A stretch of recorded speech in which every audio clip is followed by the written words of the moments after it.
let's talk about human capital. Most of our, brainy people are outside. They are living abroad. They will complete school and stay there. They will not come back to Ghana because they think that coming back to Ghana is not worth it. So if this is the mindset, or these are the thoughts that people have, what becomes of our human capital? Because we can only raise the country well when we have the best human capital. So let me take your take first, Mavis. For me, that's a problem, and I don't know. I don't know whether it's because of my upbringing or my experience. I'm not too old. In fact, I'm not old, but I've got some very rich experience, good, bad, ugly, and all. It's a mixture. So I don't know whether it's because of my experiences, but sadly, I find it heartbreaking when a lot of people complete school and they want to be there. Well, there may be varying reasons why people would want to work for a while.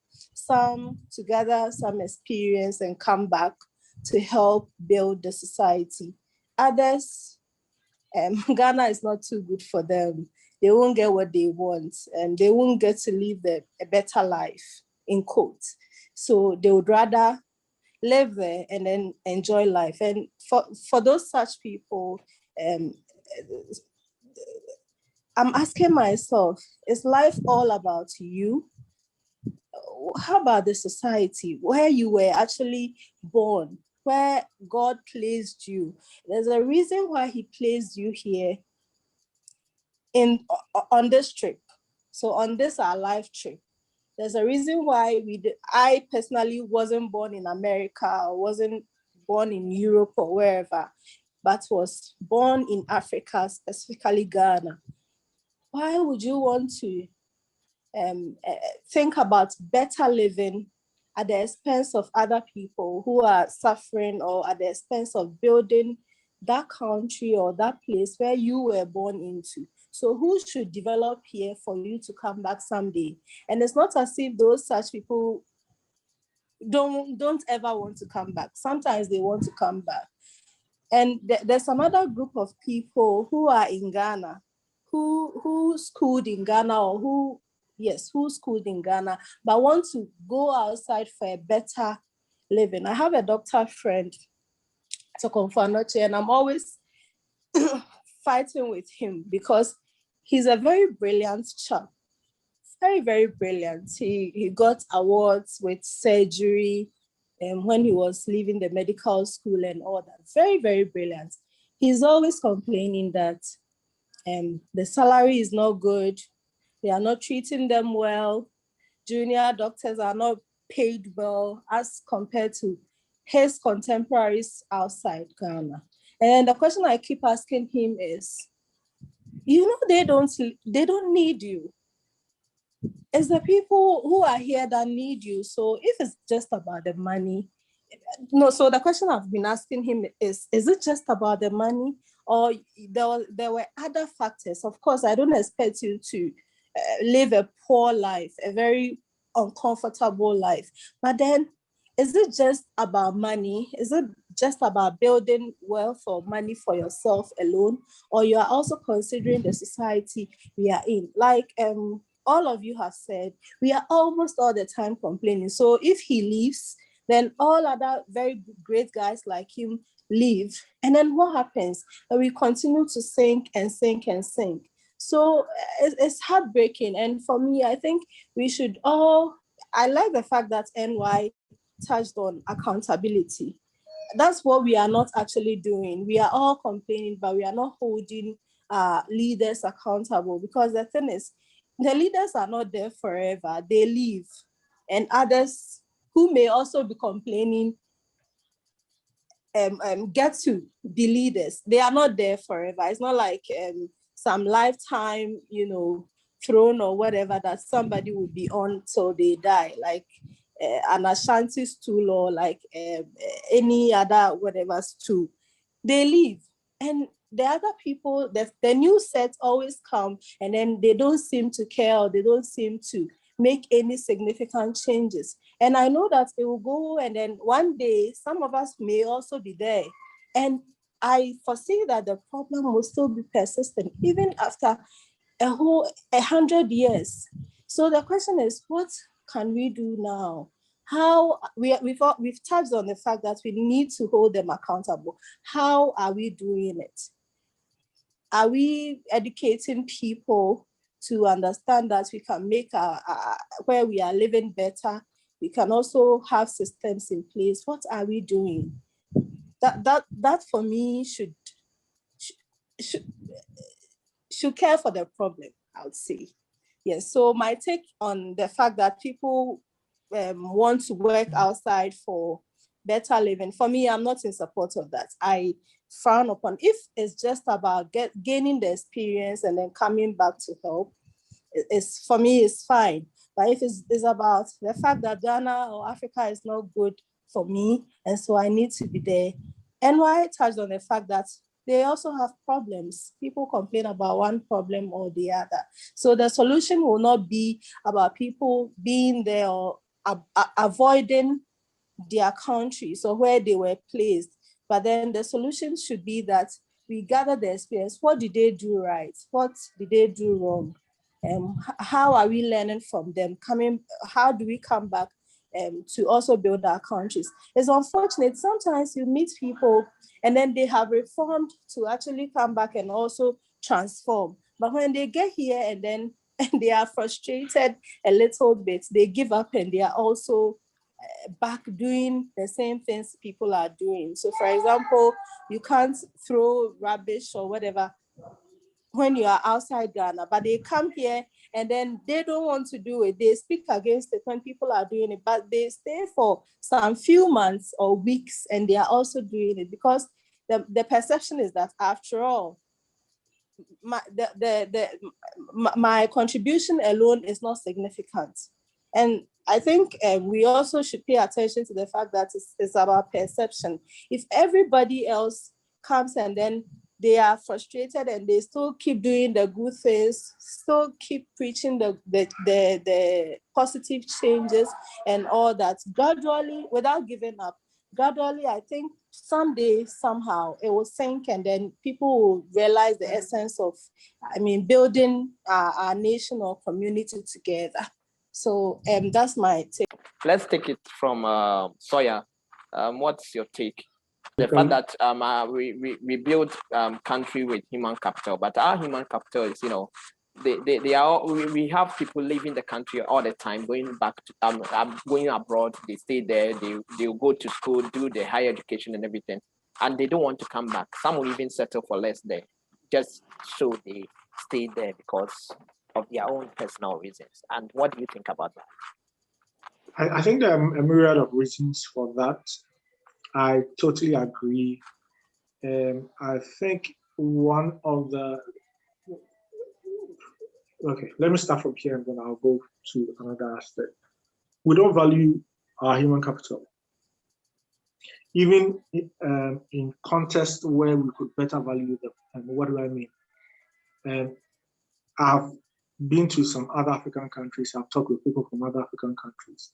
And they are fellow Africans. That's why I'm even using this example. Nigerians, for instance, Kenyans, even Senegalese, where they value their own people so that when a multinational comes to their country to set up a business, they make sure that their people are well paid. Okay. Ghana somehow is, we turn ourselves against each other. And I've met people who think that somehow you should be made poor, you should be paid terribly until you suffer. Like, I don't understand why people think like that, but it's one of the biggest things I've seen, where we almost self-sabotage. You can't go to Nigeria and go and set up a company, a multinational company, and then pay the people as if they are peasants. I was working for a company in Ghana, and I had to travel to a sister company in Senegal to work. Our network was bigger than them, more profitable than them, more complex than VS. They were paying their people better than we were paying our people. Why? because we turn around and hurt our own people.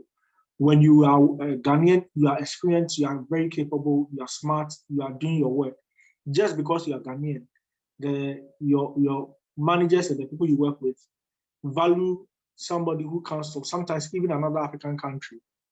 Just because, not because they are necessarily smart or they've seen any evidence that they are smarter than you, but we have this, it's almost like self-hate for ourselves, where we don't value our own people. And so the investment or the respect that we are supposed to give to each other and at least pay ourselves good enough so that people will be comfortable and say that, okay, at least I'm an educated person, I'm working in this position.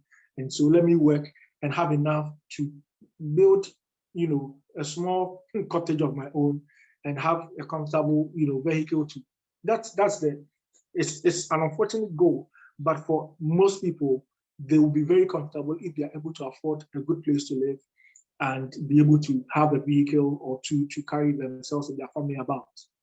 It's not much to ask for, especially if you are you are fairly educated and you're capable in your position. But we are not giving ourselves that opportunity to do that. And so unless someone is entrepreneurial, which is not everybody who's entrepreneurial, and a lot of entrepreneurial works don't work anyway, unless someone is entrepreneurial and have other means of raising other funds, almost everybody in Ghana I know who's working in the private sector is also doing some side hustle here and there. And I don't think it has to be so. Part of the reason is that we have multinational, I'm not even talking about government, because then it comes to government, then it becomes a long story and all kinds of debates. Multinationals who are also operating in other African countries and are paying their citizens better salaries within that standard of living compared to Ghana. So we need to fix that situation. It's part of the reasons why people leave.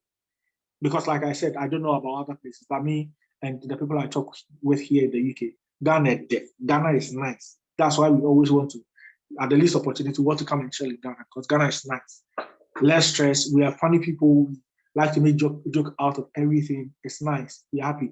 Almost every Ghanaian I know in the UK here is on some WhatsApp group where majority of the things that are shared on the platform about is from Ghana. We barely even talk about things in the UK because the Ghana thing is nice. But if I will not be able to afford some basic things that I need, like for instance, one of the reasons why I left as an engineer, I didn't even want to waste my time with it, was because I didn't see the point. I think it's fair to say that I was one of the best engineers in the field. But if I'm being paid as a pauper, and even in the year that I'm voted as the best engineer in my department, the money I get as the reward for being the best engineer in the whole year, and everybody is getting, I've forgotten what name it was given, and I can't even mention it because I'm shy of it. It's insulting. And so what's the point of all the hustle? I'm working overtime, I'm working at night and all of that. I'm not even getting paid for it. Why would I want to stay here? You see, so it's part of the reasons why people leave. And I think another, and so for instance, sometimes for some people, I for one, I've always said that I don't want to live here. I don't even think it's a good plan to retire in this country. That's the truth. Those who have lived here for so long, I know a lot of people who even retire and come back to Ghana because this is not a good place. It's not supportive. It doesn't have that community thing that we have in Ghana, which we now are underplaying. I don't know why, because we always want to borrow things from the West. That community thing that we have is very supportive and helpful for our people. It helps with our mental health, helps sustain us and all of that. So for me, it's about gathering experience and being able to come and make useful demands so that if I'm moving back to Ghana to come and work there, I'm getting a salary that is worth my salt. Okay. So for some people, that's the reason why they would want to leave the system and go and work somewhere else, so that when they come back, they'll be able to do that. And why?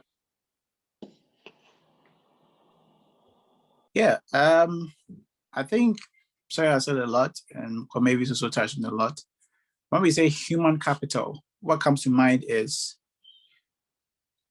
age and intellect. Of course, there may be more than that, but that's what comes to mind, because you get the most out of your human capital in their prime, in their youthful age. So when you say youth, between maybe 20 to 40 or 45, in as much as you can contribute, your strength will not allow you to do certain things. So getting the most of our youth in their prime, in their prime and their sharpness up here, and of course also physically. One thing that is not helping is the education. That's the reason why most of us are even out here. We have brilliant lecturers back home, not to downplay anything they've done. But I think research is an area that I think we should expand on as a country. We should spend money on. Here, a lot of government-funded research. Of course, private entities also fund research, but sometimes based on conflict of interest, they try to dissociate themselves from everything. But government-funded research should be you should invest into that. That it can be a huge way of development. If your best brains go and give it outside because there's money to take care of them while you are doing the research, there is enough room to expand the research. It makes the research achievable. There are many research that I can do here easily that I can't do back home just because there's no availability of data. There's no money to do it. There are no equipment. There are no people, the human capital itself that can supervise that kind of research. So I think that to develop, keeping the people home, like for me, if there were similar settings like we have here, where we have all the needed equipment, the data, the money, most of us wouldn't have even come here for education.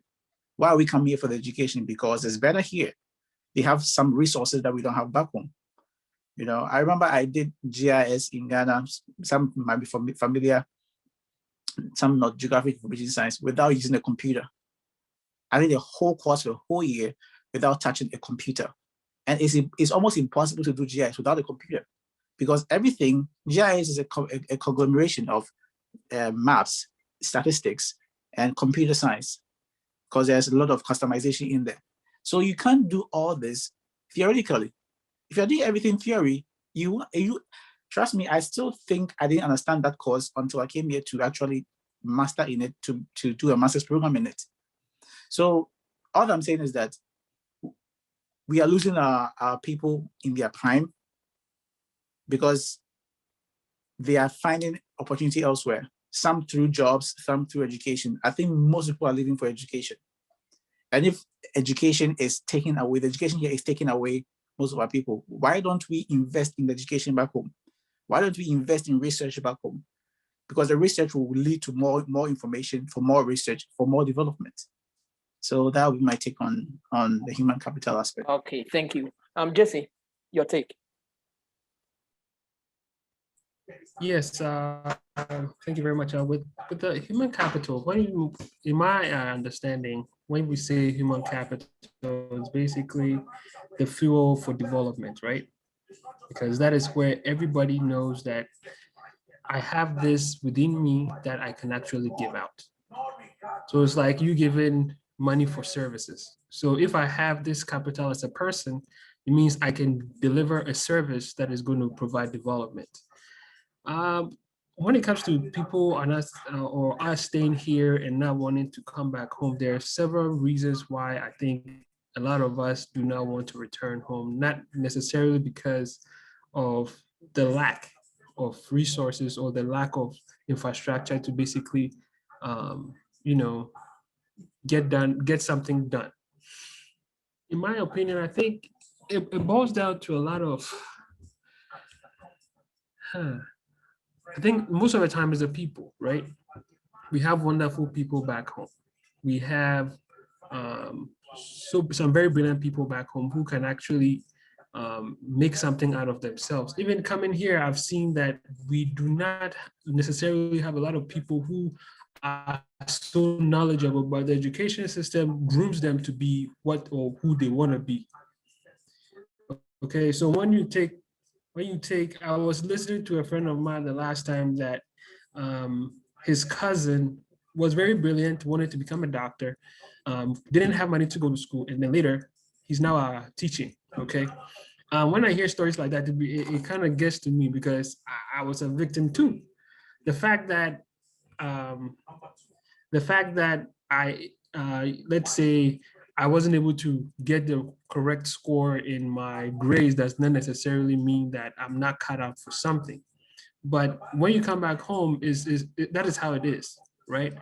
So human capital actually is limited there when we have such a system that kind of limits people. Okay, so like NY said, he didn't understand necessarily what GIS was until he came out here, and then he actually had a hands-on application of it. Now he's like, oh yeah, this is what I do, and this is what I understand about this program. We do not have that. So the problem there is us. So I want to come home, okay? I want to come home. I want to get the information or the idea that the education that I get here and be able to implement it back home. But NY said there's no data to actually do anything back home, right? And it becomes a little bit of a problem for us to come back home and not, be able to apply ourselves the way we want to apply ourselves. Because I did political science, so right now I'm doing IT. Could I have done that in Ghana? No, I can't, right? But this environment allows you to diversify. We should be able to create an environment where people can diversify, not put people in a box, and people can grow. Because at the end of the day, growth is. You actually could have done it here, you know that. What? I can do what? You're doing IT, you could have done it here as well. I did environmental science. I get it. I was literally about to interrupt. I personally wanted to do something with accounts, with math and everything, but I wasn't allowed to do that. So when I came here, I was like, I could basically do anything that I want to do here. So I ventured into IT. I'm not telling you it was easy, but it is hard. But at the end of the day, they put structures in place for you to pass, or they put structures in place for you to understand what you're doing and actually also be able to get the knowledge that you need to work with. So it appeals itself that, hey, oh, okay, Jesse, you can stay here and do stuff, but that is not the point. Like Emmanuel said, right? That system of community is, you don't find that here like you find in Ghana. I haven't been back home, not because I cannot come, but just because I don't know. But I'll be back. Watch I see it. But yeah, back. The way I picture it is that what can I do to help home to actually develop our country? Recently, this guy came from Ghana, right? That the wife came to give birth here. He works with one of the ministers back home. I don't want to mention names, but he came here and we were talking. I'm like, oh, I want to come back home and, start some farming business and all that jazz. And he's like, oh, yeah. He's also looking into going into farming, and then we should link up more so that he could help me with some breaks here and there so that if I make money, I can scratch his back. Like, look at this mindset. Would you think I would want to do that, knowing like the kind of person I am? I'm not. So it kind of is, sometimes it's very hard to, to differentiate between what I can do and what I cannot do. I know I can, but can I do it? Because when I come in, there are so many things that are going to block you from doing what you want to do. All right. Here, when you come here, right, there are systems in place that you can actually apply to, and you're going to get the results that they are telling you, right? So if I come to Ghana, I'm like, oh, I want to start a farm, or I want to start a business. They're going to tell you, provide X, Y, and Z, and then you're going to be able to operate your business. But same in Ghana, you're going to have those checklists for you, but it's going to take more than a year for you to get it. Here, it's going to just take maybe maximum, let's say 90 days. You're going to have everything set up. But you don't have to pay anybody. Then it comes to your mind, like the mentality of the people is way, way different from what it is out here, right? And with that being said, the mentality of our people need to change, okay? I mean, hustle, no, we're all going to hustle to actually get to where we want to go or where we want to see our country to go. But education, the systems in place, or the government systems in place, is one of the most important things that we have to focus on, because it's the government that develops the country. Okay. Right, it's the government that develops the country. All right, thank you. Okay, Eben. Yeah, hello. Why are you still in China? Okay, as they've mentioned. Well, since you are talking about human capital, I think, first of all, human capital is sort of the human or the living aspect that will be able to manage all the other forms of capital that you have, which means it's very, very important. And I think one of the main things is we find it difficult to accept change. I think as a country, as a people, we find it difficult to accept change and make sure we become more dynamic to the changes and really develop ourselves based on the changes. And that affects us generally. Like NY was saying, in our education system, we have a lot of very good lecturers. We have people who know a lot. Most of them even acquire their degrees outside the country. But if they come back, nothing will change because they went through the same system. So other people also have to go through the same system that they went through. It doesn't matter whatever they learn that is new or whatever they can do to develop the education for someone to learn something better. So I think from there, it affects almost everything. Because I was working and the people that are ahead of you, because they know that you are in age range of the youth, they think you have to really hustle in the same way that they actually had to go through a lot of struggles in life. They didn't take it easy. So if you are suddenly earning even a little bit of money, they think no, your salary is supposed to be as low as possible so that they can keep controlling you. Even though you'll be working a lot, you still have to earn a very low salary because you have to maybe 10 to 40 or 45 before you start seeing a higher amount of salary since they struggled. And I think those are some of the things and some of the reasons why some of us decide not to stay in those working conditions and we rather choose jobs in other countries because we would rather earn something out there. And if you want to come back later, then you can come back. And like Sawyer was also saying, we don't really value the human capital themselves. They are, I think, mostly there are just a few motivations and incentives that we can give to really motivate people to stay in Ghana and keep on doing best and helping Ghana to develop. But those things are not done, be it private sector or public sector. I mean, it encompasses all the other aspects. I think that's just it.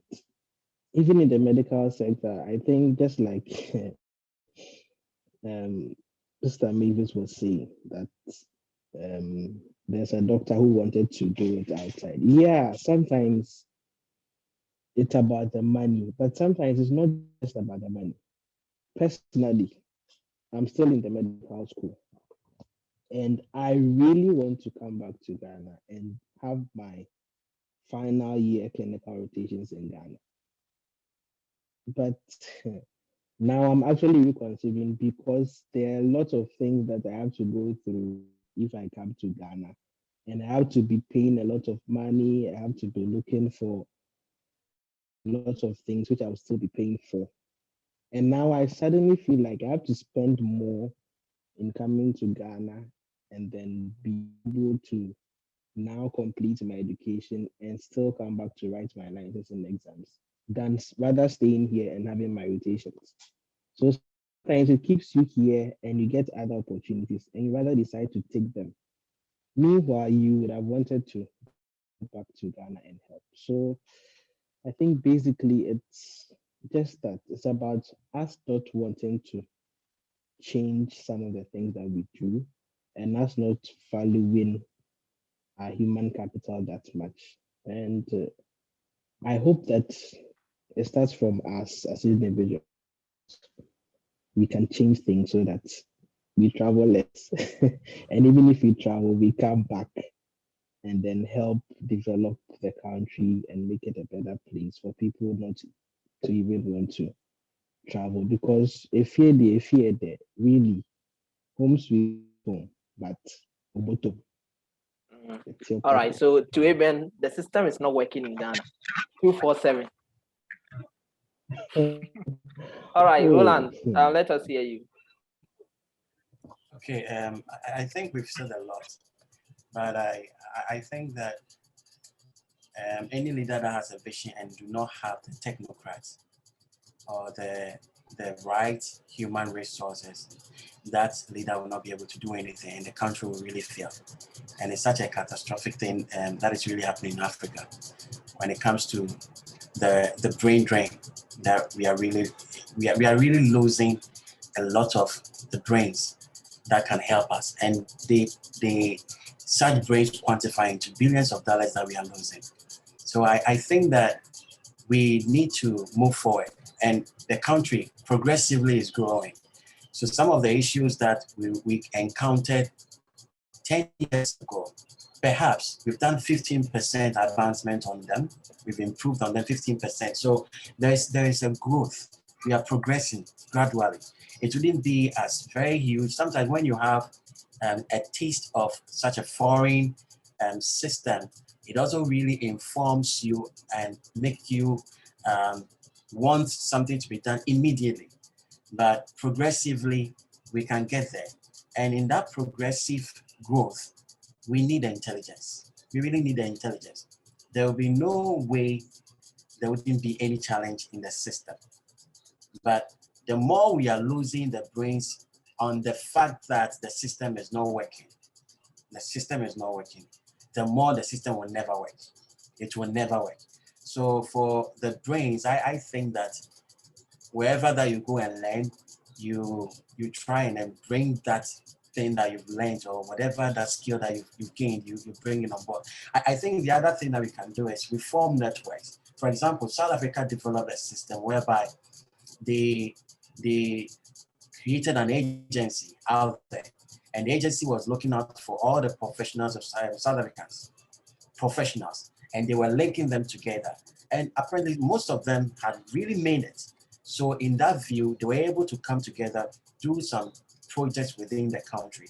And then from there, the government also came in to support such an association, and then making them do a lot of things in the system. Other countries have done that. For example, Ghana is using this, what is the name, where they invite the foreigners to come into the country. Year of return. So exactly. So or beyond the year of return. Exactly. Every government is trying their best to, I think they have realized this, that we are really losing the brains. So they are trying in as much as possible to bridge that kind of gap. And also, I think if the system can develop a situation whereby donors, when they are funding projects and all those kind of things, there should be a priority on these professionals who are out there. So that at the end of the day, when they are out there, and then there should be this kind of a link with some of these professionals. And trust me, all these professionals, they will come into the country as consultants or anything.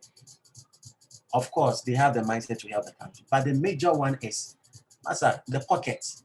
They need some monies in the pocket, and that's the truth. So if, as Soya has complained about this issue, whereby, for example, a foreigner will come in as a consultant and then they will be paid very high. Of course, they are consultants, so sometimes but the gap between that is so huge. So if we can have this focus that, okay, the country needs to grow and is growing progressively, then how then do we, who are out there, how do we link up and then try to, bring ourselves into such a system? And the whole thing is about the amount of money that we are losing. And at the end of the day, when these expatriates are coming, when they are so-called that they are the technical, they have the technical know-how, so they have to come, and then before they leave, they have to train. But before they train, they would have gotten a lot of money. But even the training itself, sometimes when you have issues with the machineries and everything, you have to still go back to them. So we are not really having a headway with such a system, but the people, the brains that we are losing in the country because of being out there. Look at all of you guys online. You are studying and all those things. It's unfortunate that Nanaya never used a computer studying GIS. That is weird, but sorry. But it's also another interesting experience. But Charlie, Ghana has moved forward. We are not doing that again, right? So please. Come back, cool. But please. Today we have so many computers. That is part of that is part of your testimony. So you can tell your children when they are not learning, you can just give them a knock. But at the end of the day, we still need these brains. We need the brains here. And if we don't come, and trust me, we have some brains here, but majority have left. Majority have left the country and Africa. And because of that,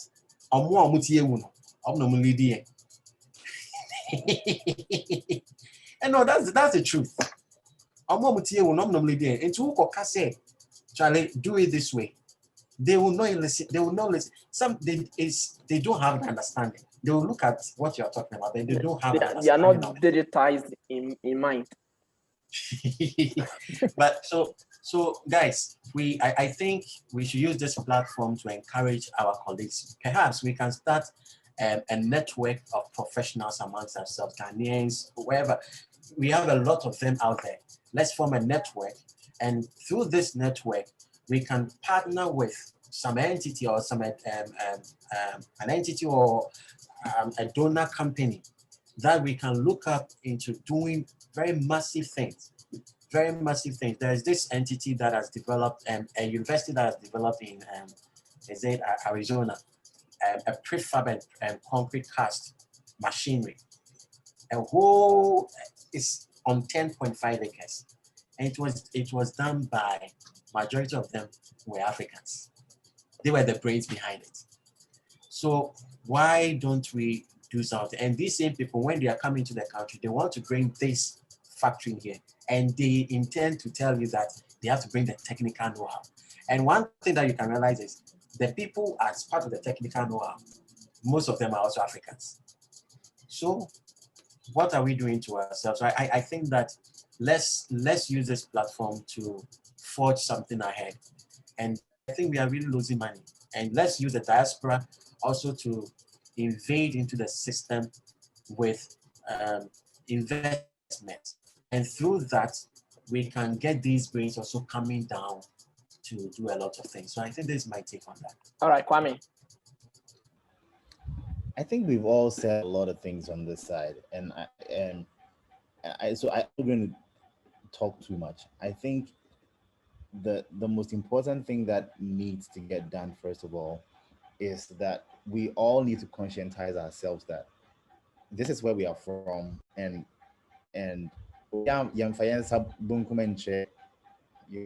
right? So whatever it is, even if you step out of here and you go wherever it is, and you build a better life for yourself out there, eventually you are still traced back on here. So we need to help to develop the things on this side. And it is great that we are having this conversation, because change doesn't start with the masses. Change starts from one person. Change starts from a few individual people who think different, who want to cause better things to happen, and then able to put their heads together and they cause change, small. Like I said when I was talking earlier, that if we are able to find the smallest light in a gloomy space and focus on that light, that could be what will lead us into getting better things done in the space that we are currently living in. I mean, not to say that, all of you guys should come back to Ghana, which if you come would be great, but if you still want to stay there and do the stuff you want to do, Charlie, big ups to everybody. But let's help make this place better, so that, why I I founded TechStrip. Let me tell you the backstory. So I was just thinking about all the project work that we did back in school. That the project work is sitting, you go to the library, they are there, and it's taking up dust. And these are things that if industry was um, was made aware, or if those project works were done in connection with industry, there would have been like a revolutionary idea that would have been built, would have gotten funding, and it would have been doing something great in the country right now.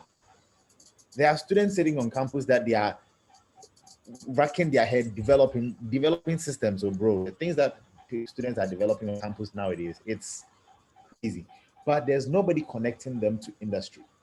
There's nobody helping them build the leadership in them, like letting them believe that even though they are in first year, second year, third year, or final year in KNUST, they are and they're able to develop this thing. They can become the next Bill Gates, or they can become the next Mark Zuckerberg, or they can become the next Elon Musk. So I just thought, Kwame, not to cut you, just to chip in. I think when I was doing my master's, just on the project work thing you are talking about, any project work we had it with a company. So it's more or less like you develop a framework or you develop something for the company and it becomes part of their product or something. So I think that is in line with what you were saying. Unlike Ghana here, you do your project work and then it sits in the wherever they keep it, it sits there forever. In the library, lecturer will pick it and then go and publish it in some journal, and they will take credit for it. I mean, the project that I did in school, my lecturer published it.